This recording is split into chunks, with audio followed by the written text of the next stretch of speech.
All right, good morning. Welcome back here to Trader Minute. Great to have you aboard. Market's off and rolling here, and interesting overnight action. Interesting kind of setup here this morning, but interesting, but not very telling, not very game changing. In any way, shape, or form there. Let's go out, take a look at the challenge. I'm not going to talk too much about the overall market and all of that. I mean, pretty flat. Bulls still in control of things. Nothing really changed. So no need to really repeat all the same old things here. Updated the prices here for the challenge just before I got on video. So they may have changed just slightly, puts us here at 5,600 for the challenge value. We are bordering on the exit level for Halliburton. 2258 is the exit level here for it, and it went up and it hit it here this morning. But has backed off of that level, so we'll continue to hold on to Halliburton at least till this afternoon. Hopefully it holds the level. Tomorrow we come up on the auto exit date, so we do need it to drop here in order to be able to hold that. And we'll also come up on the auto exit date for GOLD, but we are in the green on the kind of roll up here with GOLD as it just keeps on going. Not with the same intensity that it had on Monday and Tuesday. Was it Monday and Tuesday where it had the big moves, or Friday and Tuesday, since Monday market was closed, but still still moving on up. And then JP Morgan, which we entered yesterday, sold off into the close, and opened a little weaker this morning. His strengthened here a little bit, but nothing really to write home about as far as anything really changing with it. And when we look at Bank of America, it's kind of the same thing. All the banks just kind of very similar action here with them. In fact, the XLF, you can see it looks like Bank of America, looks like JP Morgan, and not too surprising there with that. All right. So not going to make any changes here to any of the positions. We'll continue to hold them. Now, do have $700 in cash, and could put that into play on another trigger. We don't have another trigger here this morning, but we have a very interesting mix of upside and downside crossovers out there in the market. There are 5 downside crossovers for on the challenge watch list. What's interesting is 2 of them are the are market ETFs, right? And we've talked about these 3: the EEM, the EWW, and the EWZ. The EEM, the emerging market ETF, has a downside crossover on it here this morning. The EWW, which is Mexico, has a downside crossover on it. Now, neither of them are triggers. And chances of them triggering are very slim, but very interesting to see. If we go look at EWZ, which doesn't have a crossover here, but, we can see it has been, weakening, is down kind of in line with the others today, and then China, down just a little bit here from overnight. But if we get into the individual stocks, we have Intel, which has been had a nice earnings run, boom, and then really just consolidating ever since. No real chance of a trigger there. Las Vegas Sands, which kind of seems to show up on the upside downside list quite often here with the rest of the casinos of late, as it's just been consolidating. It's a big consolidation, meaning there's a big range in it, but so very day tradable, with the other casinos, the way that they have been moving. With the coronavirus, it's going to continue to move. And then Pepsi finally backing off of what has been a monster run here on this breakout here in January. And we caught the beginning of this breakout. Finally getting a little bit of pullback, but no real chance of triggering off of those highs. So, when I look at the downside list, the chance of triggers are just almost nil with the stocks that have the downside crossovers right now. Now, on the upside crossovers, we have a lot of stocks that, had downside crossovers of late or had upside crossovers yesterday before they sold off into the close. One exception, Freeport McMoRan, FCX. And this is one that I thought had a chance of having a bearish trigger on the downside crossover earlier this week, but it didn't have it. Consolidation risk was too high. It's a nice little move to the upside right here, and we could see a bull signal come in, trading above the 20-day moving average, Stoke in the nice area. So, could be a position or could be something we can look to enter here into the close. JP Morgan has a new 3-7 crossover. Why? Well, into the close yesterday, it sold off, and so it didn't have the 3-7 action on it by the close, but is getting it here this morning. But again, we're running with that trigger already. And then Kohl's, which had a bearish trigger the other day, and couldn't trade it with the options and the earnings, and it just didn't make any sense from a risk reward standpoint. Because if it did go against us, it would be very painful. And this one has. It has jumped back up. We see an upside 3-7 crossover. It's not going to trigger bullish, just given what the price action has been. But, one where we probably need to see, we need to see a big change in the option pricing in order to be able to trade it anytime soon.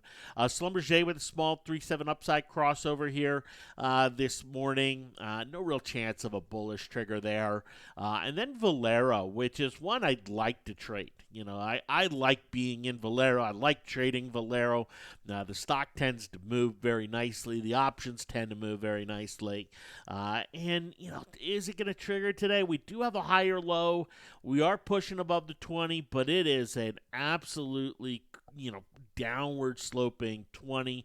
We typically don't see bull signals off of that, but it may be one that I go grab personally here before the close of the day, depending on where it lands and how the options look. If it doesn't show up as a challenge trigger. And then last but not least, U.S. Steel. And you'll notice a lot of these that are crossing to the upside. Kohl's, Schlumberger, Valero, U.S. Steel. They've been some of the bigger laggards, right? They've been some of the bigger, a lot of these stocks hit new lows, as early as this week. And it is just one where we're seeing, some of that bounce element come in. So it's a very interesting mix of crossovers. It's not one that is highly probable to give us a new trigger. The most probable trigger out there is JP Morgan, but we got that yesterday before that small sell-off. But we could see something with Freeport, maybe with Valero, but I'm not holding my breath. That said, we only have about $700 in cash for the challenge to put into play. And am I willing to put it into play? I'm willing to put it into play on a perfect scenario, but it better be a perfect scenario. Unless we get a perfect scenario, I'm going to hold that and add it to whether we take off GOLD anytime soon, or we end up taking which GOLD, I think it's about 25 cents away from its price target. So it'd be nice to hit it today, or if we have to take off Halliburton if it decides to rally into the close. So we'll look at that. Should those cases happen, add it to the 700 and go with the next signal. That's the most likely direction there. Here for it. Okay. So anyway, that's some of the stuff going on here, this morning. Again, like I mentioned earlier, the overall market, not a whole lot into it. It's just not one that is, uber exciting in terms of something's changing. It is still bullish. It's still dominated by the bulls, and there's not a lot of warning sign or a lot of things to look at and go, wow, this is, super bearish. We did see Goldman Sachs this morning come out, and it's all over. Whenever Goldman Sachs comes out with something, we see it on Bloomberg. We see it on MarketWatch. It's not on the front page of Bloomberg anymore. Let's see if MarketWatch still has it.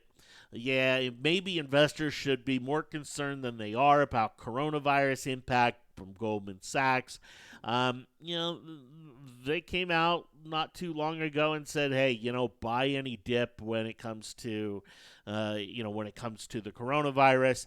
I guess the dip didn't get big enough for them, so they're coming out and saying, hey, you know what, be worried that investors aren't concerned about it.